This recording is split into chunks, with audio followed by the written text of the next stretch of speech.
তুমি বড় মেহেরবান, তুমি মোর রহিম রহমান।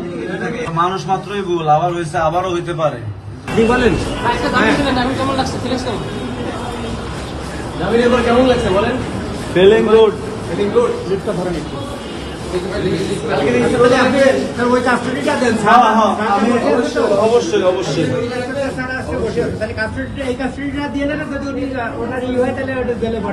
ভাই আপনার মানে যারা শ্রোতা দর্শক আছে তাদের বিষয়ে কোনো কিছু বলার আছে? এই যে নেগেটিভ ইমপ্যাক্ট যাচ্ছে এই যে গ্রেফতারি পর পর, আমার সব দর্শক শ্রোতারা আমাকে খুব ভালো করে বোঝে, তারা আমাকে ক্ষমা করে দেবে।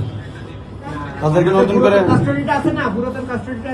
ভাই আপনার নতুন করে বলার কিছু নাই, আমাকে সবাই চিনে যে আমি কেমন একটু হালকা পাগলা পাগলা একটু হয়ে থাকে, ভুল ভ্রান্তি মানুষের দ্বারাই হয়ে থাকে। এর আগে প্রথম যখন গ্রেফতার হয়েছেন তখন প্রথম কিন্তু ক্ষমা চেয়ে গেছিলেন সবার কাছে যে আমি ক্ষমা চাই, আমি আর এমন কাজ করবো না, কিন্তু মানুষ মাত্রই ভুল, আবার হয়েছে, আবারও হইতে পারে, কিন্তু সব প্রতিবাদই মাফ করে দিয়ে না। ভাই তাহলে তো আজ জেলে যাওয়া লাগছে না আপনার? জেলে আজকে তো আর যাওয়া লাগতেছে না, ক্ষমা করে দিছে।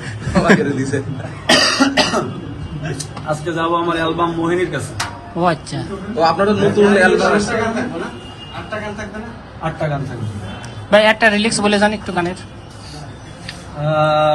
না এটা বলেন না ভাই, যেকোনো একটা ভাই গানের একটা 10 সেকেন্ড ভাই, আমার গানের লিরিক্স এত সুন্দর যে প্রত্যেকটা লিরিক্স দিয়ে একটা একটা টি শার্ট সম্ভব, মানে একটা প্রত্যেকটা সেন্টেন্স দিয়ে একটা করে টি শার্ট বানানো সম্ভব। আমি যদি বলে দিই তাহলে একটা টি শার্ট আগের থেকে বেরো যাবে। ভাই তাহলে অন্য যেকোনো একটা গানের 10 সেকেন্ড যদি যে কোনো বিষয়ে।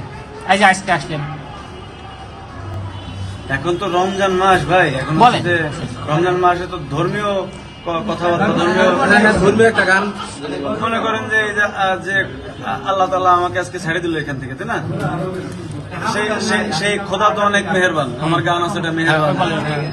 খোদা তুমি বড় মেহেরবান, তুমি মোর রহিম রহমান।